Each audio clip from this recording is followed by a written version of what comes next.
کہ ہم یہ کہیں کہ بھئی ہمارا اتنا قصور نہیں ہے، دوسروں کا قصور ہے، مگر آگ سے بچنا بھی تو ہمارا فرض بنتا ہے نا. ہماری منطق جو ہے وہ اس وقت بھی کام کرنا چاہیے کہ جب اس بات کا امکان ہو کہ آگ لگنے والی ہے. تو یہ سب کو تو کچھ ہوا، مگر قوم جو ہے وہ آپ جیسے محنت کرنے والے لوگوں سے اور قوم کا درد پالنے والے لوگوں کی وجہ سے قوم سانس لیتی رہی اور آگے بڑھتی رہی، اور بڑے بڑے کامیاب چیزیں آپ نے کی ہیں. میں نے اس مرتبہ پارلیمانی اجلاس کے اندر 5-6 آپ کی طاقتوں کا ذکر کیا تھا، جس کے اندر خیرات سے آپ نے لوگوں کو پناہ دی، مہاجرین کو پناہ دی، اور جو ہم کو نصیحتیں کرتے ہیں، اور میں تھکتا نہیں ہوں یہ کہتے کہتے، کیونکہ دنیا کو پتہ چلنا چاہیے، بار بار کہنے سے پتہ ہونا چاہیے کہ وہ ممالک جو 100 مہاجرین کو لینے کے لیے تیار نہیں ہیں اور بحر روم کے اندر ڈوبنے دیتے ہیں یا دریاؤں میں ڈوبنے دیتے ہیں یا دیواریں کھڑی کرتے ہیں، تباہی کے ذمہ دار بھی ہوتے ہیں، مگر جب ہجرت کر کے لوگ بھاگ کر مسائل زدہ علاقوں سے ان ممالک کی طرف جائیں تو وہ دیواریں بھی کھڑی کرتے ہیں. وہ ہمیں نصیحت کرتے ہیں، آپ جیسے لوگوں کو جنہوں نے لاکھوں مہاجرین کو پناہ بھی دی. اسی طرح سے میں سمجھتا ہوں کہ آپ نے ترقی کے اندر بہت بڑے بڑے کام کر لیے. اس وقت آپ بہت سارے لوگ ماسک پہنے ہوئے ہیں، یہ بھی ایک کیفیت ہے کہ آپ نے ایک چیز کا مقابلہ کیا اور اچھی طرح سے اور کامیابی سے مقابلہ کیا، اور اس میں اللہ کا احسان بھی ہے، آپ کی فراخ دلیاں بھی ہے، حکومت کی فراخ دلی بھی ہے، آپ کی خیرات کا جذبہ بھی ہے. آپ نے بھی اپنے مزدوروں کا خیال کیا تھا، کسی کو بھوکا نہیں رہنے دیا آپ نے. تو اللہ بھی رحم کرتا ہے، اس کا اپنا انداز ہے رحم کرنے کا. وہ آپ کے کرتوت پر، میرے کرتوت پر رحم کرتا ہے. ہمارے جو خراب کردار رہا اس کو وہ معاف کرتا ہے. تو میں سمجھتا ہوں کہ یہ پاکستان ایک بڑا طاقتور سا پاکستان ہے، جس کے اندر گوجرانوالہ بھی ایک بہت بڑی اینٹ کی جگہ رکھتا ہے، ایک پلر کے طور پر، 5واں بڑا پلر. اور بہت سارا ٹیلنٹڈ لوگ آپ نے پیدا کیے.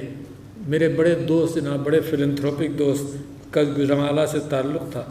میں سمجھتا ہوں کہ وہ گوجرانوالہ کی تربیت ہے جو لوگوں کے اندر اس بات کی عکاسی کرتی ہے کہ دیانتداری رکھیں. اب پاکستان کے اندر اور کیا کیفیت ہے؟ دیکھیے، اس وقت میکرو اکنامک فیکٹرز ٹھیک جا رہے ہیں.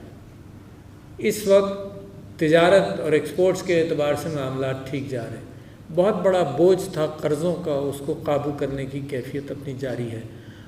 حکومت غلے کے اعتبار سے زیادہ پروڈیوس کرے، اور ایکسپورٹس ہماری بہت بڑی ضرورت ہے. یہ دور ہے اس بات کا کہ ہم ایکسپورٹس کے ذریعے بہت ساری مشکلات کو اپنے لیے کم کر سکتے ہیں. ریمیٹنسز آتی ہیں اور ایکسپورٹس ہوتی ہیں ہماری، ان سے بہت ساری مشکلات کم کرتے ہیں. تو میں سمجھتا ہوں گوجرانوالہ ڈیزروز کریڈٹ کہ آپ کا ایکسپورٹ پوٹینشیل بھی بہت بڑا ہے اور بڑھتا چلا جانا چاہیے، کیونکہ گوجرانوالہ جیسے سیالکوٹ جیسے اور بہت سے شہروں میں، سیالکوٹ از اے گڈ ایگزامپل، جو گوجرانوالہ اور سیالکوٹ دونوں پڑوسی ہیں اور ایک اچھا کام کر رہے ہیں کہ خود پرائیویٹ سیکٹر کے ساتھ مل کر، جیسے آپ نے ذکر کیا کہ آپ کو موٹر وے کی ضرورت ہے اور وہ پرائیویٹ پبلک پارٹنرشپ کے ساتھ آپ اس کو کامیاب ترین انداز سے اس کو بنا لیں گے.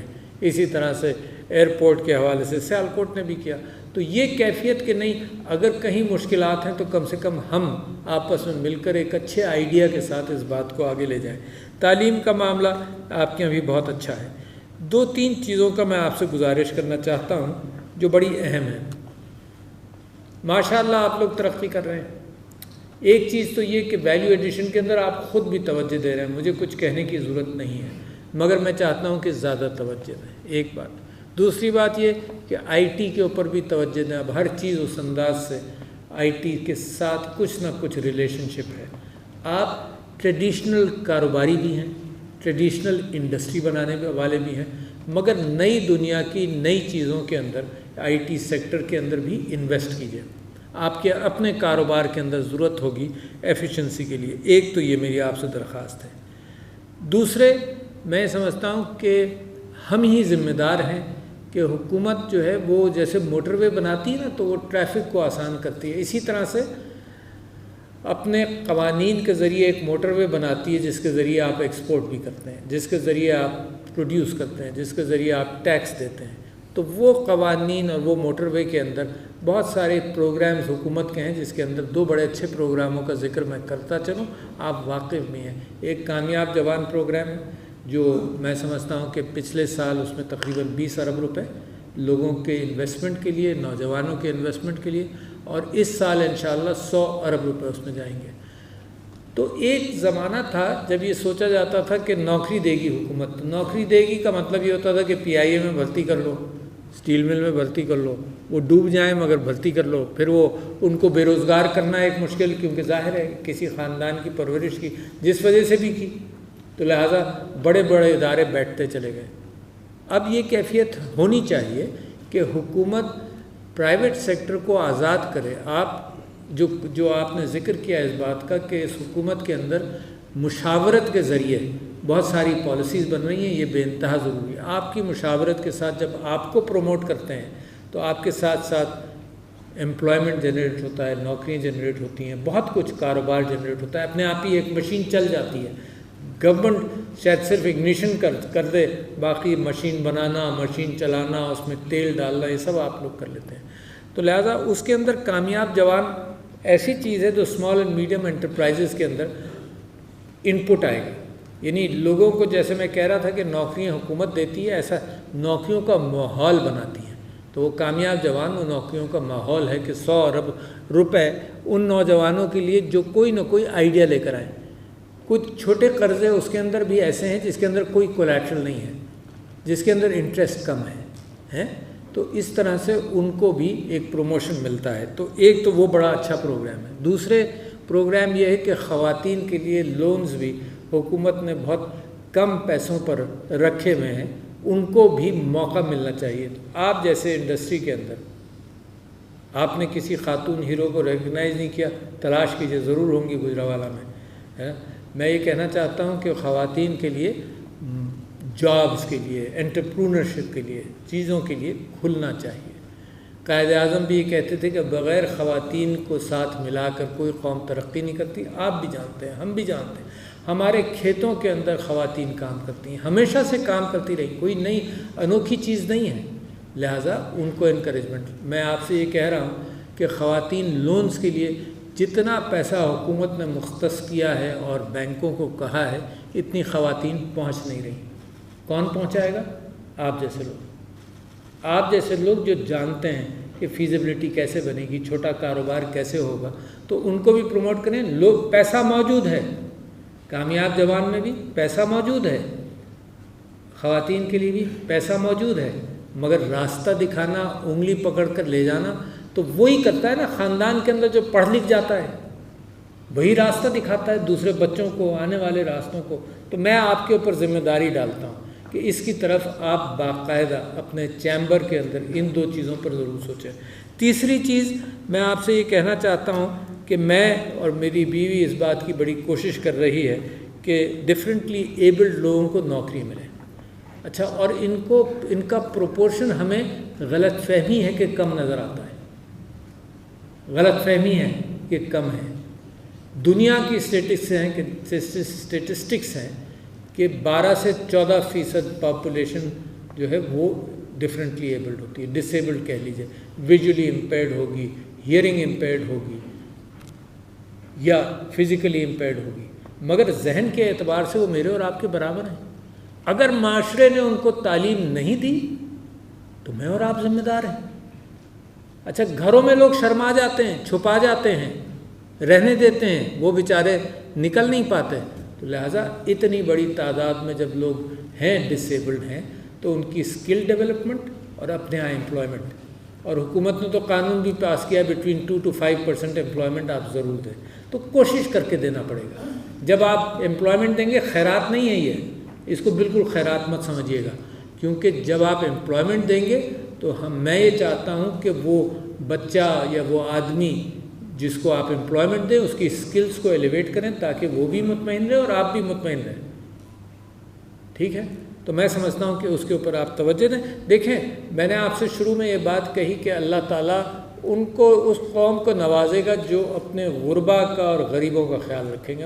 میرا ایمان ہے، اور آپ جتنے بیٹھے ہیں بہت سارے آپ لوگوں کا بھی ایمان یہی ہے۔